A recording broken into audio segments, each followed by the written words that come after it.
Good evening, everybody. Anthony Lee here, licensed agent with Keller Williams, team leader of Good Neighbor Real Estate Group. Appreciate you guys coming out. Marlon, you want to introduce yourself? I'm Marlon Bellafon, also teaming with Good Neighbor, licensed in Pennsylvania, Delaware. Once again, welcome. Thank you all for coming out. Hopefully y'all get some good information, start your portfolio, and be prosperous. Jabari, you want to introduce yourself? Hi everybody, Jabari Adams. I'm actually a licensed realtor in New Jersey and PA. Was formerly within the real estate group, but still obviously trying to get as much information as I can, so we still hang around each other. So I'm coming here to like everybody else to get some good information. All right, so we got any real estate investors in the room yet? A few? Okay, all right. Well, what we going to do first before we say who does what, we'll go around the table. If you could introduce yourself, say your name, what your current occupation is, and what one of your goals are for 2020. Stanley Tyler, I'm in insurance. One of my goals for 2020, buy a second home. I already have one income property that I live in. Just trying to buy another income property. Okay. Akeem Houghton, business analyst in the medical insurance field. Goals for 2020, I'm looking to lease cop 2 or 3 properties this year. Okay. Okay. Jaquan Phillips, I have 2 jobs and I'm in school as well. I work delivery for Amazon and I do security. And I'm studying business management. And for 2020, I plan on purchasing my first investment property. How's everybody doing? How you Good. My name is Zakia Davis. I'm a licensed general contractor, and I'm also a real estate investor, landlord. My goal is just to continue building my brand, but is to educate other minorities on how to obtain financial freedom instead of just depending on one source of income, because sometimes it falls apart. So that's my goal. Definitely respect that. How y'all doing? My name's Sean Witherspoon. I work for Radnor Township Highway Department. But I also have a cleaning and hauling business, which is called SMW Cleanouts. So I started out cleaning out houses for people that flip and all that. And then a couple of guys kept asking me about demo, and I was getting away from it. And then I got into the field. I demoed 2 houses. So I kind of clean them out and demo. So Okay. in 2020, I'm looking about my first investment property. All right, so putting in a little work to get in the game and figure some stuff out. Okay. My name is Andre Andrews. I'm known as Dre's Wood Ice and Ice Cream. I have a couple properties. I got a couple flips in the pipeline. I have a couple lots that I'm going to develop this year. My main focus is multi-family, and I'm a licensed realtor. My name is Cedric Marlowe. I'm a real estate entrepreneur. I teach people, I show people how to get a higher rate of return on their investment dollars backed by real estate. I invest primarily in Southwest Philly, West Philly, and Allegheny West. Nice. How's everybody doing? My name is Tyree Strickland.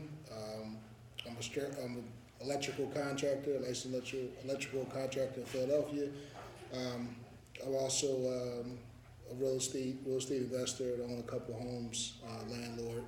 And for 2020, I'm looking to get into multi-units for 2020.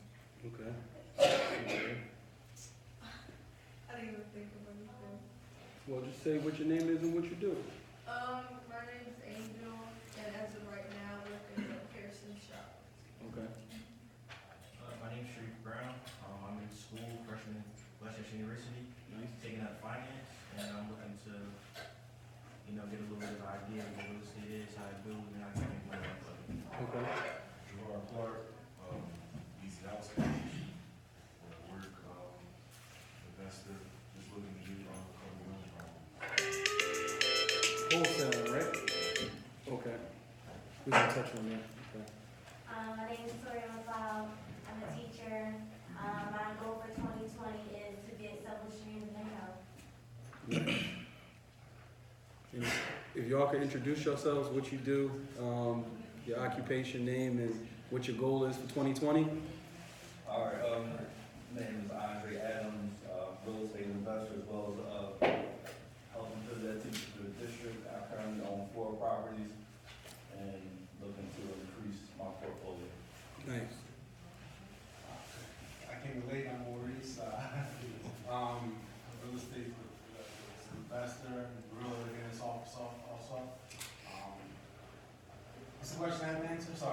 Just want to know what's one of your goals for 2020. Ramp up, do more, do better. Okay. Gregory Over, barber my tree, part-time investor, 2020 trying to scale up. There you go. Nico Frank. I currently am a cashier at Equity Markets. In 2020, I'm trying to find out as many possibilities that I can do in the future for myself. Nice. My name is I'm student at Flip, and I'm in Blue right now. Hi, my name is Makaya Luther. I'm Greg's daughter. I'm a sophomore at Engineering and Science High School, and my goal for 2020 is to just become a better me and focus on myself. Nice. Reedy Matthews, we can't be here. Can't really think about trade, investor, just this year just trying to add some portfolios to scale up essentially. Nice. Hi, I'm Anisha Cooley. Currently just going to school, being a realtor. I'm currently going through the process of being a notary public, or a signing agent, and I'm trying to get into wholesaling, so I'm trying to create a couple things at one time. Okay. Chris Green, real estate investor, dog trainer. That's like my favorite thing in the world. As far as real estate, open up some new doors, change the generational curse. That happens the most. That's all my goals is. Nothing too special. Time to work. That's all. Nice. Well, definitely appreciate all you guys being here. And don't take it lightly.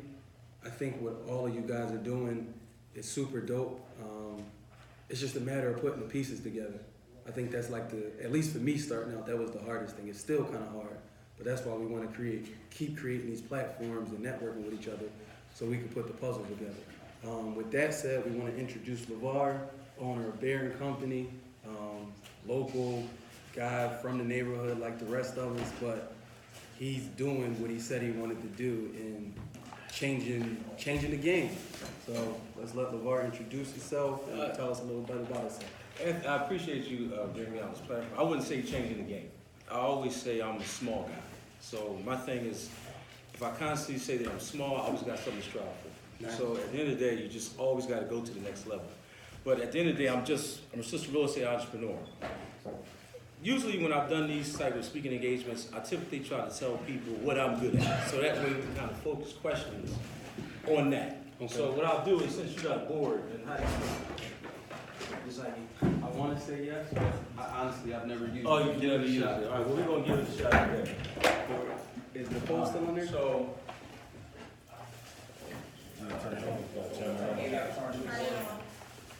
oh, you got to turn this on. Okay. I ain't never. How you do that? That's what we're about to find out.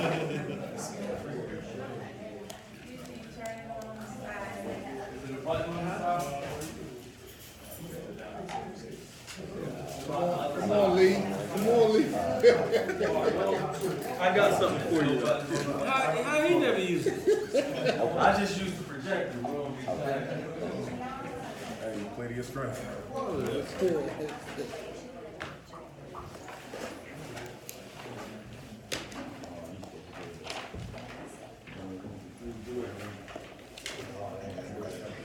No, I just got it back here. Sure.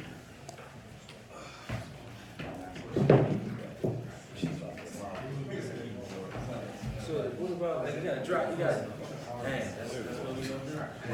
Make it work. Man. Hey, Anthony. You gotta hold that, John. You're gonna make it work. You want the information, right? That don't feel like it ain't nothing fancy in it. You want the info. Right. We're gonna get it how we get it. Whatever works. All right, so I'll tell you what I've been good at for the last, started investing in 03, full-time since 08. So share sales,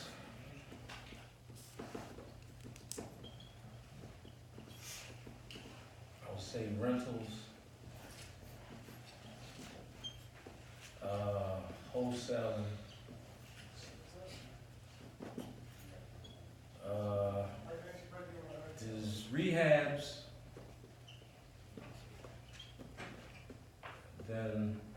2, 3, 4. And I would say developing. So for the last 16 years, this has kind of been my focus. So anybody that knows, who ever goes to the sheriff's cell, I've been doing that since '03. I've done a lot of rentals, wholesaling is something we've done, rehabs, a lot of rehabs, and now pretty much, for the most part, all development. So what I usually try to tell people is, when you ask me a question, I don't know nothing about lease options. Just not my thing. I don't know nothing about, I guess we would put in here multifamily.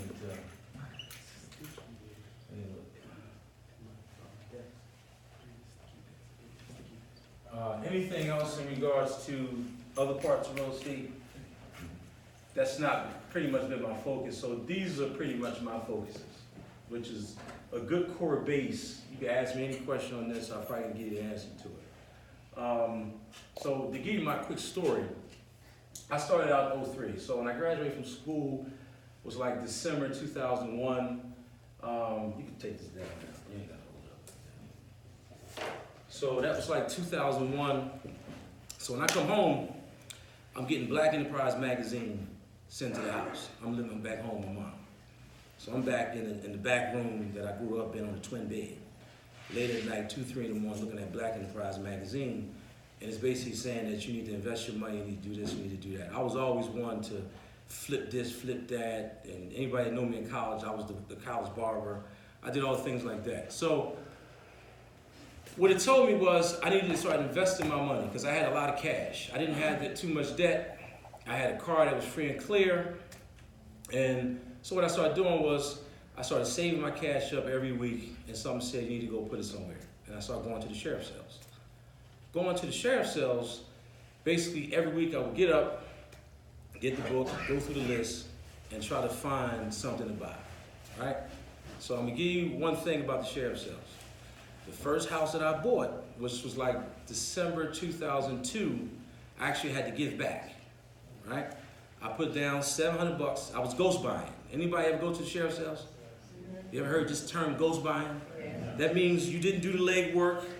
You didn't go out and you didn't look at the addresses. You didn't do all that. You went off the book, and the auctioneer auctioned off this, and you bought it based upon off of this picture, right? You thinking that the picture is going to be this house that you're going to get. You don't know what it looked like on the inside.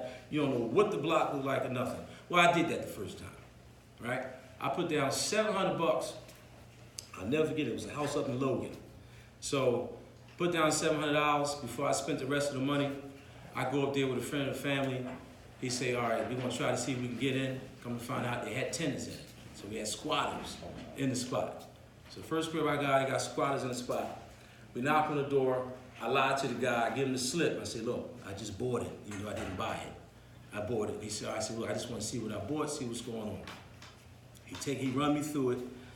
The crazy thing is, he take me upstairs. He got a curtain. He got a curtain up in the back half of the house, right? So we go up there, go like this. He said, look, I know you're seeing just this part of it, but I just want to show you what's going on. We got a couple leaks and stuff like that. He pulled back the curtain, and the sunlight just come right into the spot. Sunlight come right into the spot. You got a sunroof in the crib. Crib shot. He take me downstairs. He said, look, we done hooked the electric up like this. We done did this and that. We got the gas kind of running, this and that. So at the time, I went with a friend of the family who used to fix up houses because I didn't know nothing about houses. He was in there. So we leave, we go sit in the car. He said, well, look, I know you put down $700. Just let that go. He said, let it go. And that's what I did. So me being who I am, the next month, I go back to the sheriff's office. It was January. Didn't ghost by this time. I looked at all the stuff, this and that, and I bought my first crib. $7,600. Crazy thing about that, what changed my mindset in my mind was that when I bought that first crib for $7,600, it had a tenant in it too. We ended up getting the guy out in about 2 months. But the crazy thing was, when I bought it for $7,600 and I get the guy out in 2 months, me and a friend of the family who was with me on the first house, they said, we're gonna go in every Saturday and fix it up. So it took me about 3 months. This was a cosmetic. Good thing I got something that needed just cosmetic. We went in there and we fixed the crib up. So I spent maybe about $6,000 of my own money out of my own pocket. So $7,600 plus 6 was like $13,600, right? So I'm sitting home, I'm still living at home. I got a rental property now. All right, I go get a Section 8 tenant, $650 a month. Cool, so I'm getting $650 a month off a crib, it's free and clear. I don't have no money, no note or anything. So then, one of my best friends, whose future wife, whose wife now, she was working at the time, was it First Union? It was First Union before they became what did Wachovia, before then they became Wells Fargo. She was working at First Union. She said, LeVar, look, you got this house. Let me put a loan on it. I said, loan? How do you know loan? She said, all right, let's just see what it's worth. I didn't think it was worth that much. Where was Where was the house? Southwest. Okay. Right? So we go, and the crazy thing about that, she's the one that actually helped me fix my credit. So when I went through this process, I had like a 620 something credit score, and she basically sat me down and was like, look, you got this old thing from college, you got an old Sprint bill, you need to pay off this, and like a $100 medical bill, and she broke it down to me and said, look, pay this, pay that, and fix it. And I went and did it. Went and did the loan come back, the guy do the appraisal, he said the crib worth $45,000, right? All right, well, we'll give you 90% because you're saying you live in it. You're a house, I'm handling the house, so this is my first time home buyer, right? We'll give you a $41,000 credit line. So now, this messed my mind up. I spent $13,000. I got something worth $45,000. I was fucked up after that. It was nothing, you couldn't tell me anything, but I was still working a regular job. So I'm thinking it's gonna be sweet like this to share, so I go back down to share, so next month I try to do the same thing. This time I get a squatter. But I had another older guy that was around me. I ended up assigning the bid over to him and allowing him to buy the crib. But in the meantime, I was still working. I just started focusing on real estate. I said, all right, this is what I'm gonna do, this is what I wanna do, because I didn't like working for anybody. That just wasn't my thing. After that first year working, and so this is what happened to me my first year. I'm gonna tell you what happened. So my first year working, I'm a safety engineer, I'm working at Merck. I go, and at the end of the year, we do all the actual, your reviews and stuff like that. My boss gave me the exceed expectation on my reviews. So that means I'm supposed to get my bonus and my raise, right? So after they do all this, and the managers, they do have the managers meeting, they come back and say, well, all the managers and gave all the employees exceed expectations, right? So he told me, well, we had to have a meeting to say who deserved to get the exceed expectations, right? So that meant who deserved to get their bonus and the full 6% raise instead of the 3% raise. Okay, cool. I knew I was gonna get screwed at that point. Because when he meet with you and tell you that, it's just I'm giving you the heads up that it's about to go down. I said, okay. He meet with him and whatnot. Then he come back and said, LeVar, look, we gotta bump you back down to it meets expectations. You don't get your bonus, but we give you 3% raise. I didn't like the control. I didn't like no one actually having control over what I did and how I did it. I said, okay. Hey, I remember I just made $45,000 in equity. So I said, okay, 3%, so you do math calculations, I'm making at that time $42,000 a year straight out of school, times 3%, we talking like $1,250. I just made $45,000. This ain't where I need to be. Okay, no problem. So in the meantime, that time, I just kept focusing on real estate. So as I was working part-time, I bought a crib here and there, because I didn't know what I was doing. I buy a house, I'm in the first couple of cribs, fixing them up myself. I'm not hiring contractors. I don't know anything about that. So I'm just in the house. So basically I go to work, after work, get off work 5 o'clock. I go inside the cribs to 11, 12 o'clock at night, fixing up the cribs, right? Go home, go to sleep, go to work, do the same thing over again until I was able to get up a couple houses. So then what happened is, I work at Merck for 2 years. I go down to Philadelphia Refinery, and then from there, I go down to the city for 2 years. I get laid off in 08. By that time, I had a couple of cribs, right? So me get laid off in 08, I said, look, I'm not going back. So what I did was, I said, I'm just gonna focus on this, and then the rest is history, pretty much. So what I got good at is understanding how to buy deals. That's probably the biggest thing most people don't understand is what to actually pay for a deal, right? So, and I'm gonna run a demonstration on it in terms of, and I can use anybody's, somebody may have just bought a duplex or evaluating a duplex, something like that, or any house. This information will break down to you what to do. I can tell you from the point of understanding what you pay, how much your expenses are, what you should be paying for the actual property. So we're gonna run through that in a little bit. So since '08, pretty much what I've been doing is just focusing on doing rehabs and new construction, right? So I was always one to try to figure out how to leverage. I didn't start buying lots until probably 2011, 2012. And the reason why is I figured out how to leverage and how to actually gain an inventory by buying land. From 8, 9, 10, 11, 12, lots was just cheap. If anybody knows, goes to a sheriff's sale, we were buying that stuff down there, 1,500, 1,600. I'm talking about stuff in Grays Ferry. I'm talking about stuff in Point Breeze. I'm talking about stuff in hot neighborhoods. It was like kids in the candy store. It was almost like the polo store that said, look, the polo shirt that you like, that's $50, we're gonna give it to you for 10. So what you gonna do at that point? You're gonna get 4 or 5 of them. And that's the same thing that was happening down at the sheriff's store at that time when we were buying up the stuff. So you figure 2011, 2012, I started really buying lots because I figured that part out. And the crazy thing what happened was when I was doing rehab before then, it was one of the guys that was at the sheriff's cell was like, Levar, look, he was just starting to buy lots. So I'm doing rehabs. So I'll never forget it. I did a rehab at 4945 Walnut Street. I bought it from the sheriff's cell for 70 grand.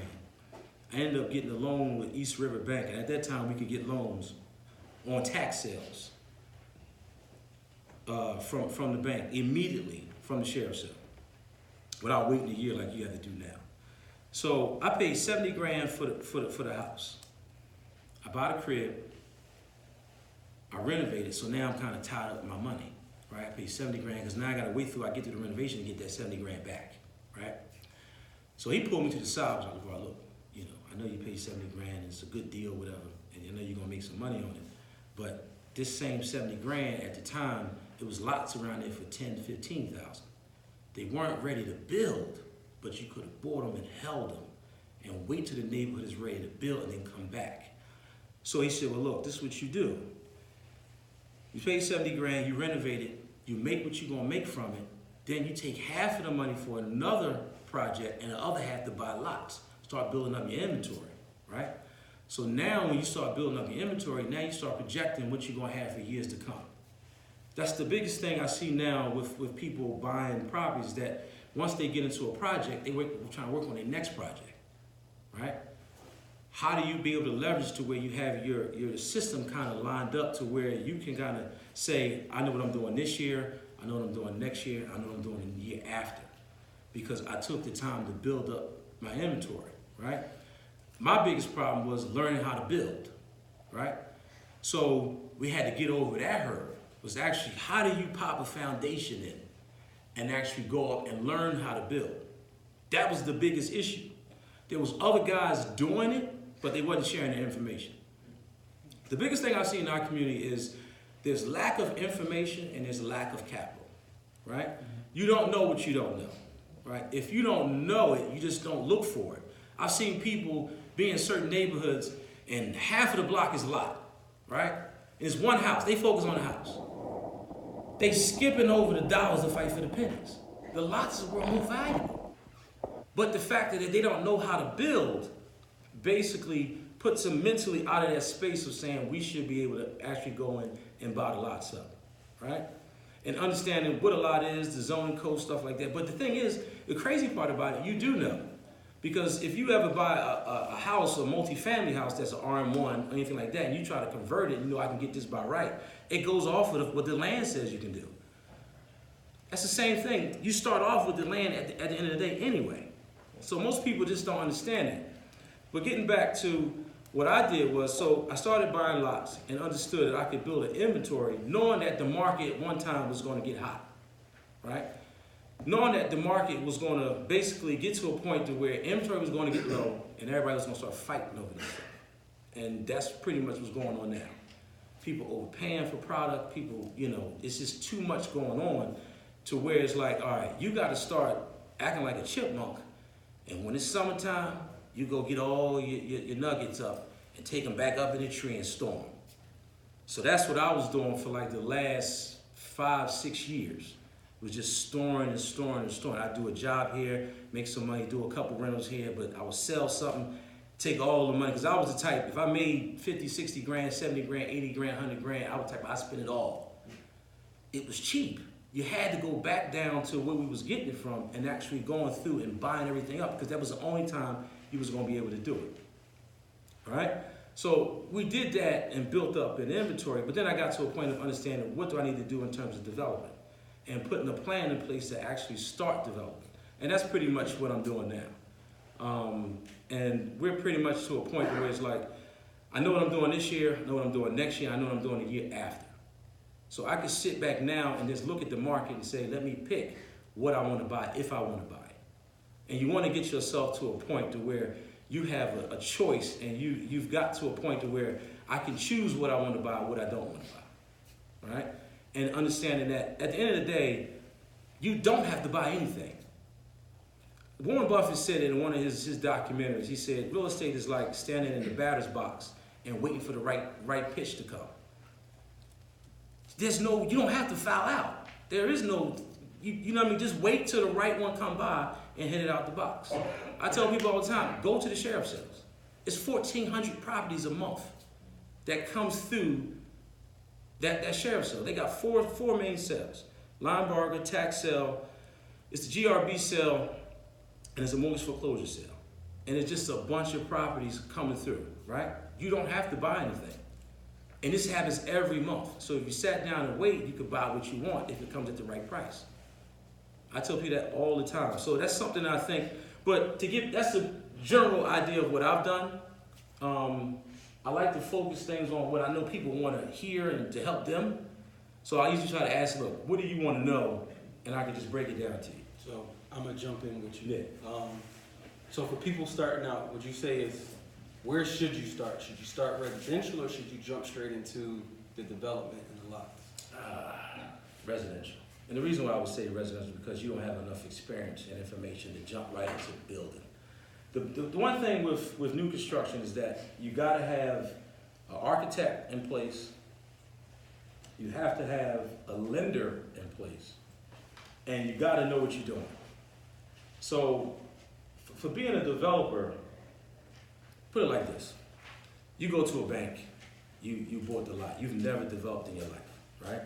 You asking the bank for $400,000 with no track record. You ain't did rehabs, you ain't did nothing to say, this is my track record of projects, I know how to manage subs, I know how to manage construction, I know all of that. Would you give somebody $400,000? You wouldn't do it. So why would they do it? The best thing most guys have done is partner with a developer. If you don't know that, you find someone that does know how to do that. If you find a lot, go get one of these development companies and say, look, can you build it for me? And then when you go to the bank says, okay, you got a development partner in place, you got good credit, and you got a little bit of cash, we can get it done. And they have and that developer partner has a relationship with that bank and stuff like that. That's the best thing to do. If you want to be a developer, I would tell people, for the most part, start off with residential, start off with something that you want to do that's small enough so you can wrap your mind around it and you feel comfortable with it.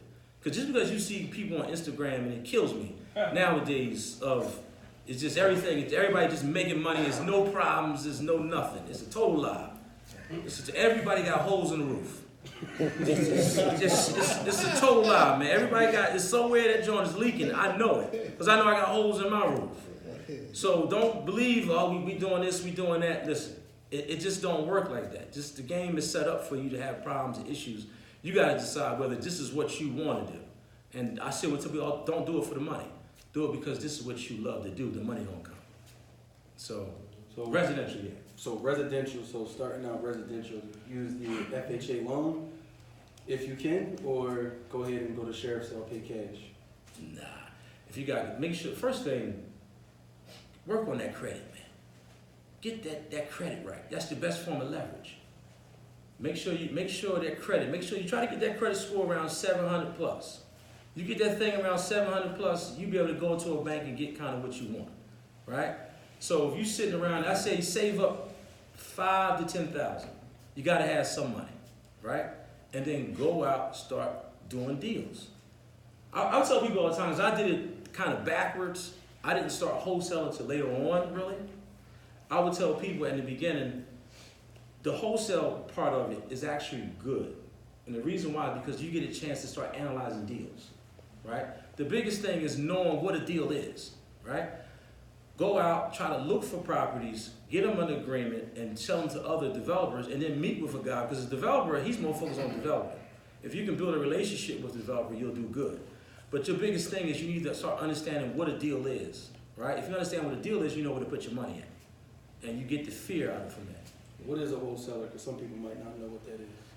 It's a guy that goes out and hunts deals down. So basically, he goes and finds a product at its lowest point, or try to get it at its lowest point. Some of these guys now, the wholesale price is just crazy. He go get it at its lowest point. He says there's a spread between where I bought it and where I feel like a person will buy it from me at. And he sells it to them at that price, pretty much. That's, in a nutshell, that's what it is. We just buy low, sell high, I'll sell a little more, so there's enough meat on the bone to where I can make some money. Okay. And what about, like you also said, rentals? What do you feel about rentals versus flipping? Rentals is long-term wealth. Flipping is just get a paycheck. Okay. Because that money will run out, believe me. So any preference starting out, like you said about being able to build your bank and look a certain way on Flip 2, keep 1. Do 2 flips, keep 1. Take the cash. Take the cash, chunk it up, put it on your next deal. And then keep a property. Because this is what happens. Most people don't realize, the guys that just do nothing but flipping, you got another partner you never recognize, and that's the IRS. And he be in your pocket. So this is what happened, and I don't understand why people don't do rentals.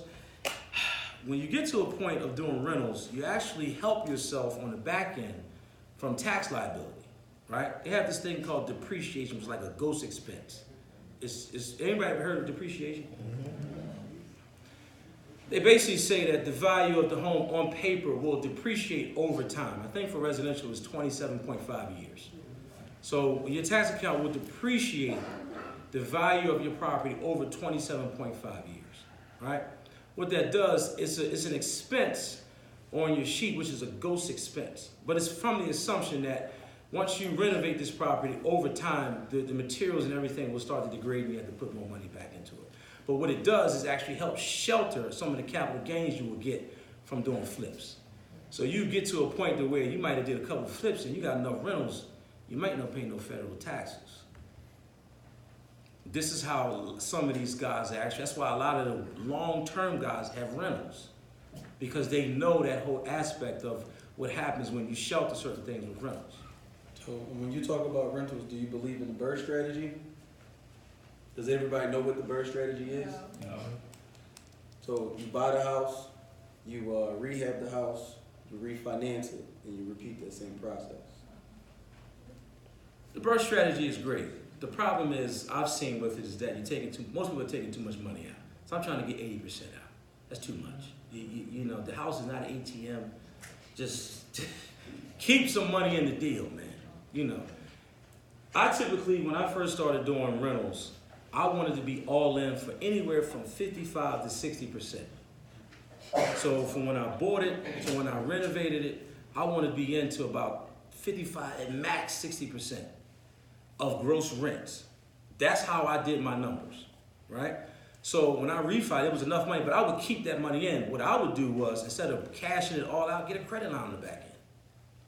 Stop taking the full cash out and get a credit line, use it like a credit card. Use that to leverage, get in, get out, and play it like that, right? So you can't You said that too fast. I know. If somebody else needs you to say it again, can you say it again? So basically, what you do is try to be in for about 55, 60%, right? If the bank, You say that you're talking about your acquisition, your rehab. everything. 65%. When you're done, you enter this thing for 60% of the value. Be in for 60% of the value, so now you got 40% equity, right?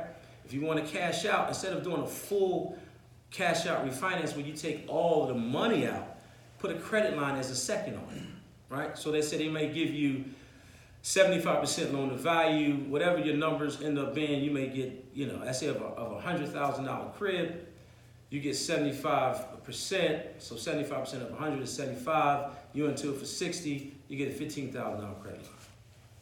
And then you may be able to go off and do something else with that. That's a down payment for another crib. And you do the same strategy. Use that down payment, make sure your numbers is right, make sure that 10 grand is included in that 60%, because what you're gonna try to do is try to get that money back during the construction, right? If you're running your numbers right. You get that 10 grand back, now put the 10 grand back on the old credit line, pay that back, that's cool, right? Now you got a new property, you can do the same thing with the next one. Now instead of one $15,000 line, you got two, that's 30 grand, right? I was the king of that. That's how I was able to build without pretty much no outside private capital other than the $7,600 I started with. That's all the money I've ever put into the business from the start, $7,600. And the 6 grand I used to actually fix it up the first time. After I got that first $41,000 credit line, I was off to the races. So. How do you build your team in regards to, you talked about a few things, so dealing with the IRS, Yeah. contractors, so like now, are you running your projects? Like, how do I vet these people to start putting my team together? Contracting is a whole nother, that's a whole nother ballgame. Subs is it's like an abusive relationship that you always go back to. It's just, you know it's bad, but you figure this is not as bad as this one, so I'm gonna just go back and deal with it. Subs is a whole nother ballgame. I used to run my jobs.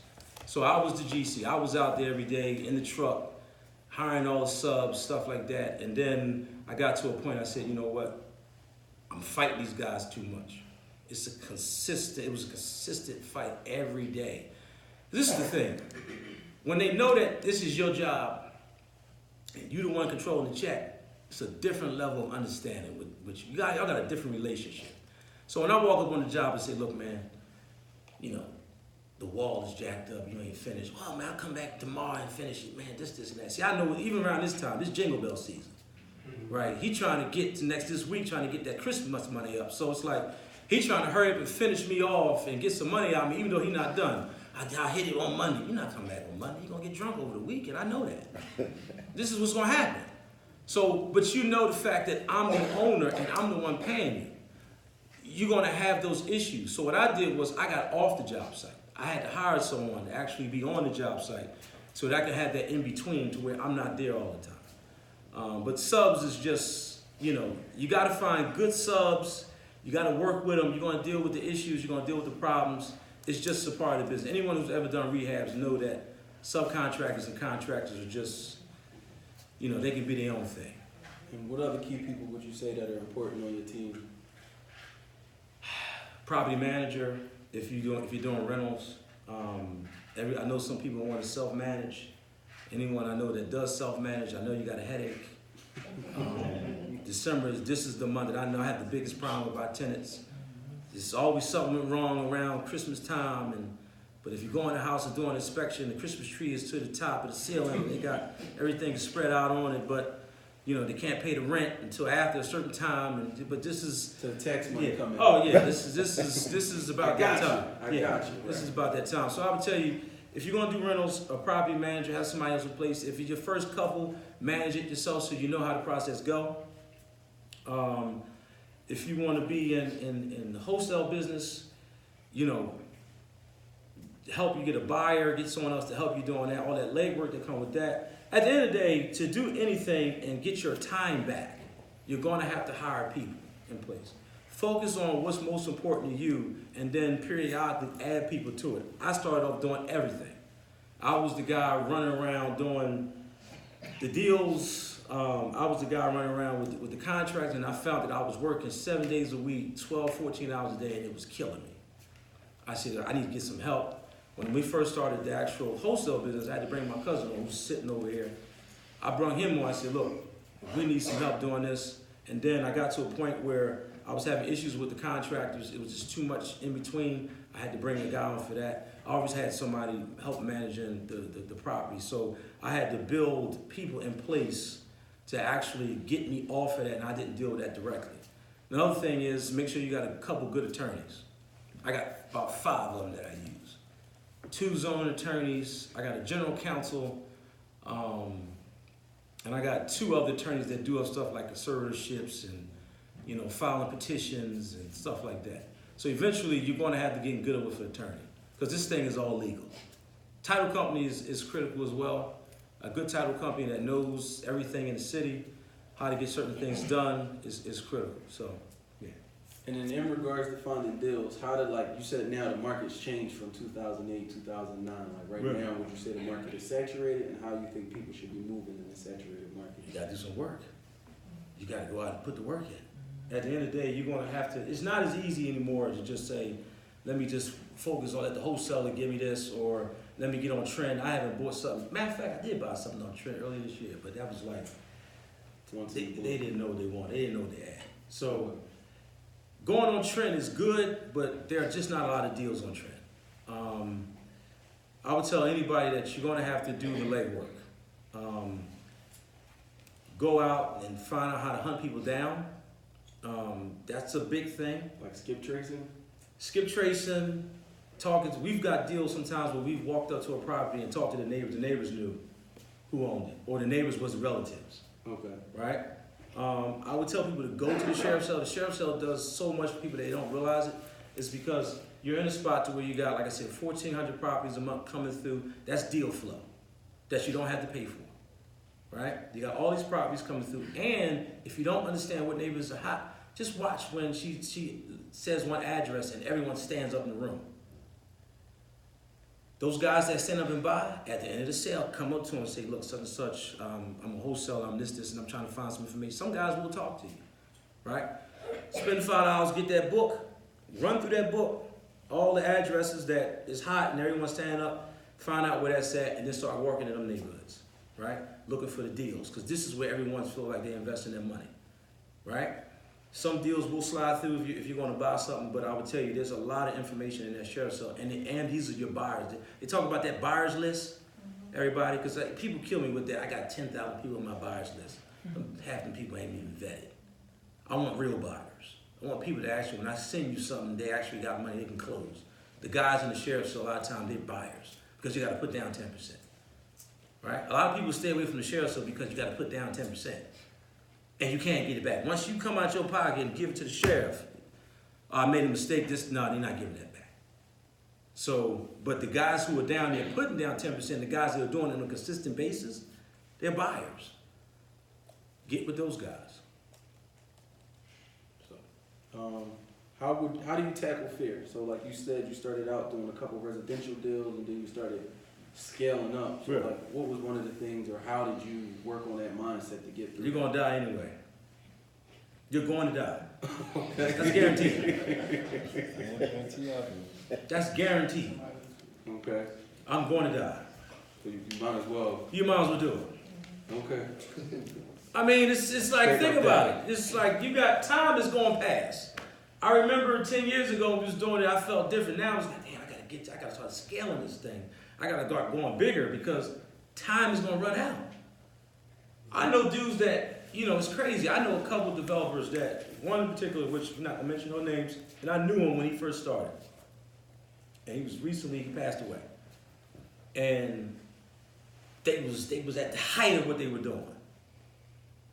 He's gone. Time waits for nobody. You don't know what's gonna happen to you.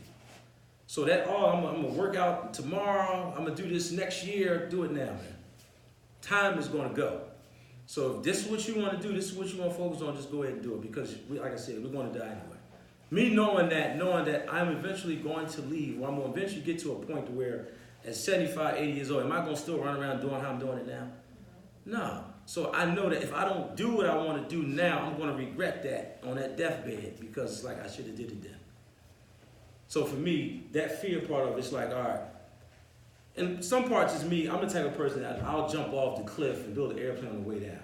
Like, you give me the book, I'm gonna skim through it real quick. I'm gonna get some base information and I'm just gonna go. And then I know, and I'm gonna figure it out along the way. What I find a lot of people get stuck is they try to get it all right. I want it like this. I want all the 10 points met. I want everything right before they do anything. And that's called analysis paralysis. They had to analyze it so deep that they paralyze themselves because they find everything wrong with why it won't go right. Just what you want to do, jump off the cliff, we're going to figure it out along the way. And realize that you're going to go through fear. Fear is just a part of the game. I'm doing a project now where I got a big, large lot under agreement. I ain't never paid this much for this lot, but I'm doing it. And I'm going through the process because it's totally different than how I've ever bought something in the past. Before, we just bought it. We bought it and just this and that. This one has due diligence periods to it. It's like a year close. So it's contingencies on due diligence, it's contingencies on the zoning, it's contingencies on everything else because it's a larger scale development. I never did that before. But so now what happens is I went on and did it, got over that fear of putting down that large deposit that I had to put down, and they got to be held, and I can't touch it. Okay, and then spending money on due diligence, $3,800 for the survey. I got to spend for phase ones. I got to get phase one done. I got to get drilling sites done all throughout the lot, stuff like that. But I'm going to learn along the way. Even if the deal don't go through, I understand how this go now. Because I'm watching these guys and how they doing it. It's like, okay. I'm sitting back and see how he got it. Because the one thing about it, you need to sit back and watch certain people and they'll tell you everything that you need to know without them telling it to you. If you can extrapolate what you need to take from it. You sit back, you look at it and say, okay, he did it like this. All right. Okay, they're like, okay, he must be doing like this. And then you start getting people around and start asking them. Ask the attorney, how are these guys doing this? Oh, they do it like this, how they get an agreement. And then you start going out there and then you figure out how it get done. So as I'm doing this process now with this actual acquisition, I'm talking to my general counsel like, how you do it? Oh, Levar, this is how it get done. Okay, this is how it get done. And I'm asking people information. I'm not just running now, but I'm going and doing it, but I'm asking information along the way so I can bring my team involved. Because I was the type of person, I just did it. It didn't matter what nobody else said. I just went on and did it. Now I'm sitting there, you know what? I don't want to get my ass kicked too much. I'm going to ask some questions. But we're going to keep moving forward. And at the end of the day, that's all you got to do, man. It's people around you. Nowadays, y'all got it with this internet and this free information. It's a lot different than when I started. Everyone is sharing information. You got different groups. You got different things. Like this is something that you put together based upon the internet. So you got people who are willing to share information. It's just you got to start vetting the people who sharing information. There's a lot of people out here lying, man. And it's like I'm sitting there and I'm watching. I'm like, damn, man, it's like the blind leading the blind. You got to start vetting the person who actually is giving the information before you pop down $3-4 grand and whatnot. And before they say they're gonna take you to the promised land for $3-4 grand, and they don't even know how to get to the promised land. So you got to do that. Can you talk about one of your deals where it wasn't as successful? Do you have any deals that either you lost on or that you didn't get the profit you were supposed to make? And what was your biggest takeaway? I never lost any money. I tell you that. I didn't make the money I was gonna make, but I never lost money. And that's probably the one. I think you met me there actually when I was selling it. Okay. In Temple. Right.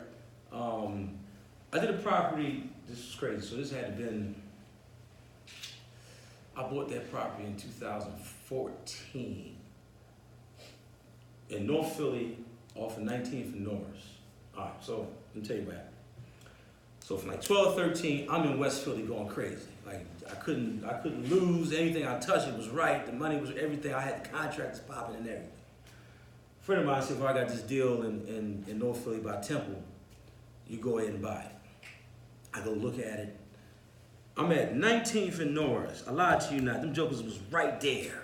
The Temple people was right there. So I'm like, I look at the numbers, everything looked good. They got around the corner, new construction going, this and that. It's 40 grand. And so I buys this shell, right? End up, I had to rip the top off of it, build the top up. I had to underpin the basement, right? I had to do all this work. So I spent and this is me running the job, like $215. Crazy thing about this particular job, this was the year that the city started going after the subs for all them back taxes they didn't pay, right? So all my subs that I had, they don't pay the taxes. They shut them all down, right? So now I'm up here. Some of my contractors who I had couldn't do the job until they got their tax liability straightened out. And this was the first year that the task force came in, right? So as Huh? Talking about L&I? Yeah, so that L&I introduced the task force that was going around just busting everybody upside the head. It was just cracking skulls. That's just what they was doing. So I'm in there doing the project. I leave, and I got, you know, my guys in there doing the dig out for the underpinning. Task force come past, and he like, yo, where's the underpinning? I guess he asked one of the boys said that don't speak no English. When he did that, he busted. He put the candy cane on my joint and everything. So, you know, it's crazy because I got caught up like that on 2 jobs. That happened to me on that job in North Philly and another one in West. And I had the same dudes. We was digging that basement out, messing with that basement, and I left. And as soon as you tell the inspector you don't speak English, he put the candy cane on it and everything. So we in North Philly, my job site shut down. I had to go through and get new plans done. I got shut down. When you get shut down, you get shut down for a good 3 months. You're gonna get, because when they tell you gotta get plans, now it's gonna take 3-4 weeks for the architect to get you the plans. You can't accelerate it. You gotta submit it. It take 20 business days to do this and that, and the examiner, he wait till the 20th day to look at your John, and then you get it back. He talking about he need RFIs, so he put you back in the system, and it's all that. So you're gonna be about 3 months, and you stuck. You paying the bank, you pay, you know, you got the subs and left you. That's the worst thing that happened. You get that job site shut down, them subs leave and run swells and get some new money. They ain't eating off your bone no more, and it's like damn. It's like damn. So they go do what they do. That all happened, all right? Okay, cool. So I'm figuring I'm still in the right neighborhood. At the end of the day, I get this done, we're gonna be straight. So fast forward, I get the project done, which was hell to get it done. I get it done. At the time, I didn't understand Temple's market. I was a West Philly guy, West Philly, South Philly guy. I knew those neighborhoods. Temple was the type of area that you could be a half a block away and it was too far, right? So this is what happened. And at that time, they had just built a new dormitory in Temple. So a lot of people was fixing up properties around there, but when it came time to rent, you didn't have no students because the dormitory sucked all of the people and they went into the dormitory. Right, so now everybody think they're gonna get 500 a bedroom, 600 a bedroom. Now they're gonna be fighting for 200, 250 a bedroom just to have a body up in the spot. I got caught up in that. And then I'm at 19th and Norris, and I'm looking at 18th and Norris, and they right there. You too far. I'm a block. Right? That happened. What I didn't know, I didn't understand the market. This is a different sub-market in the city. It's not the same as West Philly.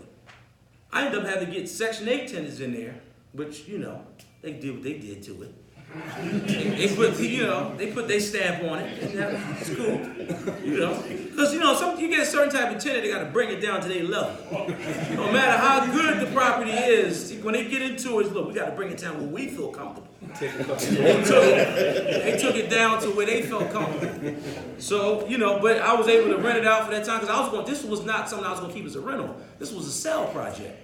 So I ended up keeping it, and the market was bad, and it was just like, damn, it's like, when you met me is when I got back on trust, and they selling these multis. I couldn't wait to get up there and get rid of that thing. Okay. So then I went up there. I actually made money, but I just didn't make what I was supposed to make at the time. But I didn't lose any money. But that taught me, when you go into a market, whether it's West Philly, South Philly, Germantown, or any other market, please understand what type of clientele is in that market. Are they millennials? Are they graduate students? And all of that. So that way you know how to service your buyer. So you're doing something in Baltimore, correct? Yeah. So Baltimore, how are you doing in Baltimore? Because Baltimore is like that Norristown project. There's stuff in Baltimore. 3 properties in Baltimore, maybe 5-6 years ago. And Baltimore, to me, was the same way. You might, oh, this is hot. They doing new construction around here. And like, nah, that's this neighborhood. This is this block away is another neighborhood. Now they get the same comps. And You talking about the one at 51st in Baltimore? That's the one. no, I'm talking about Baltimore City. Are you doing something in Baltimore City? I haven't done nothing. No, it might be Baltimore Avenue. That's Right. okay. Yeah, All right. yeah. Well, I dealt with that in Baltimore City. Okay. Yeah, you know, they don't do their comps like we do our comps. We got something. Baltimore Crossings problem. Ah, okay. Yeah, that's right. Yeah, So I had the same problem in Baltimore, basically. they do comps, 3-5 blocks, whatever the case may be. But every neighborhood, you might not get that 3-block comp. I dealt with that. So I give you the history of why I started investing in Cedar Park. I started investing in Cedar Park maybe about 2012, 13-ish. And then what I saw was Cedar Park reminded me more of like Chestnut Hill before Chestnut Hill. So you go up Germantown Avenue, you go all the way up, and they got all the shops on the avenue and stuff like that, and everybody lives up there. That part of Baltimore Avenue was like that. So that's why I started investing around it. But what I did in 17 was I was the first guy on 50th Street to sell condos. I did a condo project in 2017 on 50th and Pendridge on the corner, new construction. I ended up selling, I built it as a bi-level duplex, but I sold it in parts. I realized something, that if you sell a house in parts, you get more for it than you would as a whole, right? I don't understand that. You ever seen someone buy a junk car lot, right? So you go to the junk car lot, the guy typically doesn't sell the whole car back, he sells it in parts. He makes more money selling it in parts than he would selling it as a whole car. You can do the same thing with a house. So do you like the condo concept better than the co-op concept? I like condos because that's what I do, and it works for me. I've never done the co-op concept. So for me, condos was adding the extra, I put it like this. So we did one down in Grace Ferry. So I did a corner property, new construction, bi-level, 3 bedrooms, 3 baths upstairs, 3 bedrooms, 2 baths downstairs at 28th and Titan. All right. I ended up selling upstairs for like $339, downstairs for like $289. Right. If you add it up, it's like maybe what's that? 620, something like that for the total project. If I'd have sold that building just as a duplex, I'd have got $450. But I took paperwork and made it into condos and sold it in parts. When I saw guys do that at first, I didn't know what the hell they was doing, because this is something of me challenging myself. I saw a guy do a year in Francisville, and I didn't understand. I was like, how the hell are you selling? You built one building and you sold it and you gave it in parts. How did you do that? And he didn't really give me he wasn't really trying to say, well, you break it down like this. He just, you got to talk to this guy, talk to that guy. He do the runaround, as sometimes people do. So then I started doing research. I stayed up 3, 4 in the morning, like, condos, this and that, how you do this and that. And I was a couple of attorneys, and it was like, well, you got to understand the neighborhood where you at, try it. That original project at 50th Pendridge wasn't supposed to be sold as condos. I was going to do it as a bi-level duplex. Something to me before, you can sell it all as condos. And then what you'll do is, you'll create the market for yourself when you come back and do the ones at 51st and Baltimore. So some things are about projecting where you're going to go and taking those risks and those chances. So can I add to that? Yeah. So just say you take the model of a duplex, right? It's still one address, it's one house. You own the whole building, so it's just one. But if you put the paperwork on it and call it a condo, John owned up here, Susan owned down here. So it's technically 2 in 1. So when he say break down the car into parts, now you basically split the house into a part and you got separate ownership. Now you get the bang for your buck. But the neighborhood has to follow suit to be able to give you that money. So put it like this. The numbers have to justify for you to do it. So when you're in a neighborhood, when them single family homes, them 2 stories, 1,100 square foot homes start selling for about $350, you can do condos. Why? Because at that point, when there's a neighborhood to where the homes, the 2-story, I'm talking about the 2-story row homes, just the first bang-ins that you get, they start selling for about $325, $350. That means I could sell you a 2-bedroom, 2-bath for $250, $260, right? Because at the end of the day, what I found is in those neighborhoods is usually millennial buyers, right? They're used to the apartment anyway. It's just the apartment that they own. That's why I said understanding your market when you do the outsell. Yeah. What's the roundabout cost for the paperwork you're talking about? The value of the property? Nah. You can get condos for a bi-level duplex anywhere from like $2,500